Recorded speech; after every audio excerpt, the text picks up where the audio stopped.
Stop looking at your current bank account. It is a lie. It is merely a shadow of a past conversation you held with yourself. What if I told you that the distance between you and immense wealth is not years of hard labor, but a single sentence spoken with the fire of conviction? Most people spend their lives shouting at the mirror of reality, begging it to smile first. But you are about to learn the secret of the operant power.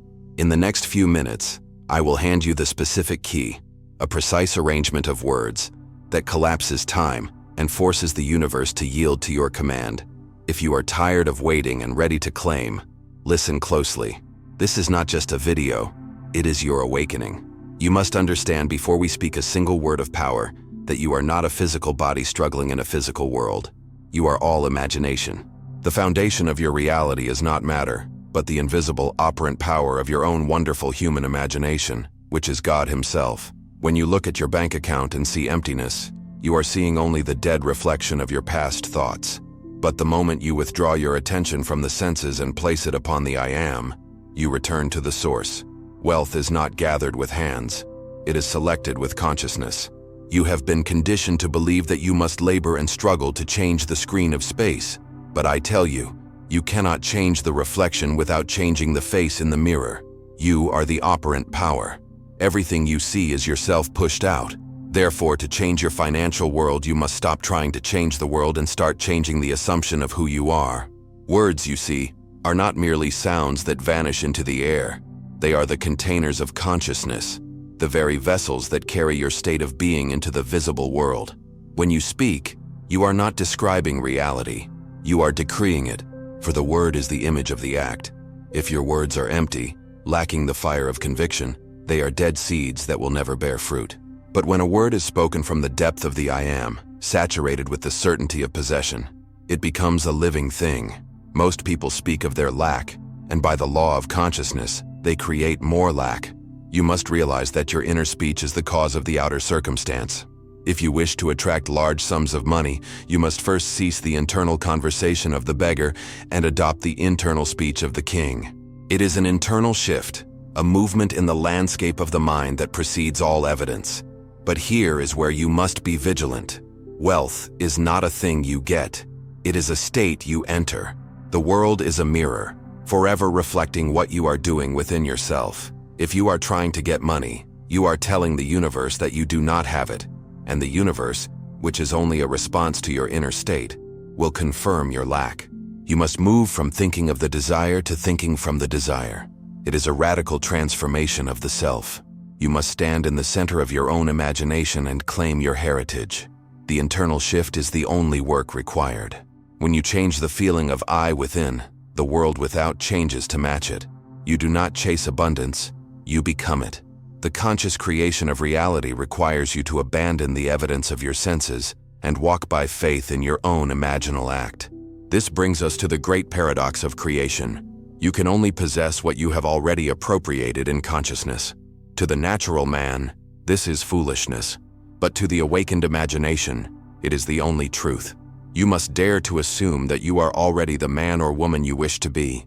If you wait for the physical evidence to appear before you believe, you will wait forever. For the evidence is only the shadow cast by your belief. You must occupy the state of wealth now.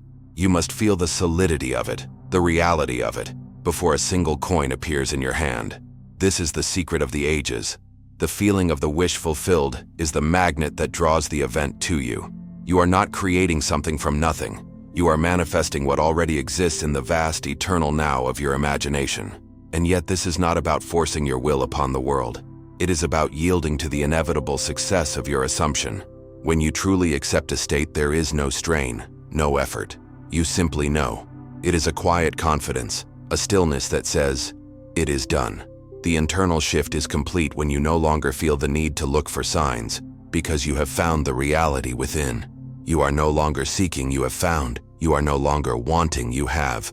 This is the foundation upon which we build the specific technique that will collapse time and bring the large sums of money you desire into your immediate experience. But that's only the surface. Now, we approach the specific instrument of your liberation, the sentence that collapses the illusion of time. I have it now. Notice the tense. It is not, I will have it, for the future is a trap of the ego. a place where dreams go to die. The future does not exist. Only the eternal now exists. When you say, I want, you are affirming I do not have, and your subconscious, the faithful servant, creates more wanting. But when you say, I have it now, even if your senses deny it, you are planting the seed of reality in the fertile ground of the unconditioned consciousness. You are commanding the I am to take the shape of your desire. This simple sentence, spoken with authority, bypasses the reasoning mind and strikes the core of creation. You must understand the mechanics of this. Speaking this sentence effectively collapses time. In the spiritual world, there is no distance between the desire and the fulfillment. They are one. It is only in the world of Caesar that we experience the lag of time. By affirming I have it now, you are bridging that gap. You are pulling the future into the present. You are telling your imagination that the waiting is over. You are not hoping for a result. You are acknowledging a fact. This is how you appropriate wealth. You do not ask for it. You claim it. The boldness of your claim determines the speed of its manifestation. You must be like the actor who does not merely read the lines but becomes the character. You must wear the state of wealth as if it were your own skin. However, do not be deceived into thinking this is magic. It is law. The law of assumption states that what you assume to be true, though it were false, if persisted in, will harden into fact. The sentence, I have it now, is the anchor for your assumption. It is the vibration that aligns you with the state of opulence. When you speak it, do not look at your empty wallet. Look at your fullness of consciousness. The reality of the money is not in the paper, but in the consciousness of having it. By staying in the present tense, you forbid the mind from wandering into anxiety about tomorrow. There is no tomorrow for the awakened soul. There is only the perpetual unfolding of the now. The mystery lies in the specificity of the phrasing. I have implies ownership. It implies the specific desire defined. Now implies immediacy. When you combine these, you create a vortex of power. You are closing the door to the senses and opening the door to the intuition. You are refusing to accept the evidence of the outer world as final. This is the act of the spiritual warrior. You stand amidst the chaos of lack and declare order and abundance. You speak to the unseen as though it were seen, and the unseen has no choice but to become seen. This is the power of the word when it is one with the I am. But words alone are empty vessels unless they are filled with the spirit of life. You can repeat, I have it now 1,000 times like a parrot, and nothing will happen. Why? Because the subconscious mind does not hear the words. It hears the feeling behind the words. The word must be the trigger, but the feeling is the bullet. Without the feeling of reality, the word is dead. This leads us to the most critical aspect of this teaching, the secret that unlocks the storehouse of God. Here's what changes everything. Feeling is the secret. I cannot state this with enough urgency. You must feel the reality of the state you are affirming. This is not about emotional excitement or frantic energy. It is about the feeling of naturalness, of relief, of it is done. When you say I have it now, you must taste the reality of it. You must smell the freedom it brings. You must touch the texture of the security it provides. You must saturate your mind with the sensation of the wish fulfilled. It is this emotional saturation that impregnates the subconscious mind. The union of the thought and the feeling is the mystical marriage that gives birth to the child of manifestation. You must avoid mechanical repetition at all costs. Vain repetitions are an abomination to the spirit. Do not be like the heathen who thinks he will be heard for his many words. One word spoken with the explosive power of feeling is worth 10,000 words spoken in apathy. When you practice this, you must slow down. Take a deep breath, center yourself in the silence, and then let the phrase rise from the depth of your being. I have it now. Feel the relief wash over you. Feel the tension of poverty dissolve.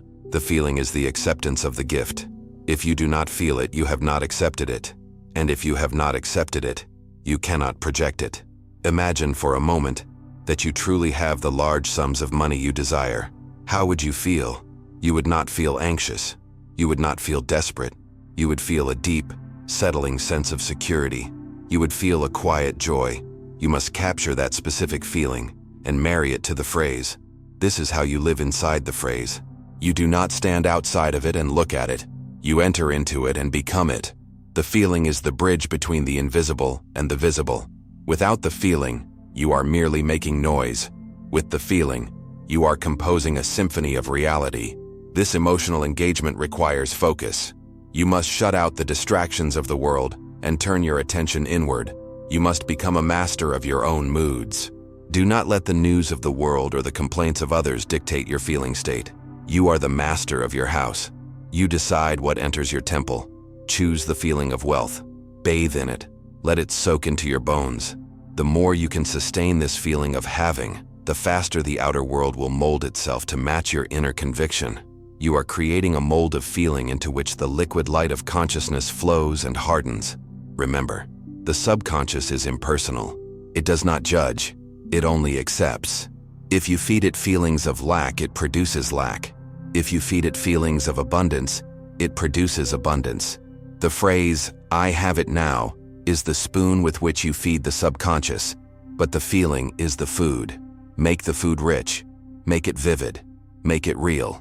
When you can say, "I have it now," and feel a thrill of reality run through your spine, you know you have touched God. You have made contact. The pregnancy has begun, and the birth is inevitable. Now go deeper. This practice demands a total transformation of identity. You must shift from the state of the seeker to the state of the owner. The seeker is always looking, always wanting, always lacking.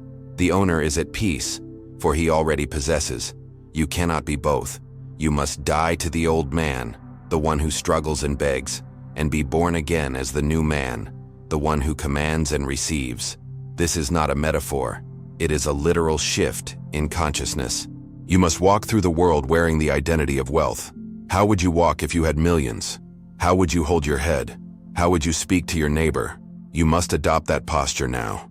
Money is not a physical object. It is an energy that chases states of being. It is drawn to the state of wealth like iron filings to a magnet. When you embody the identity of the wealthy one, you become magnetic. The external reality has no choice but to rearrange itself. Opportunities will appear out of nowhere.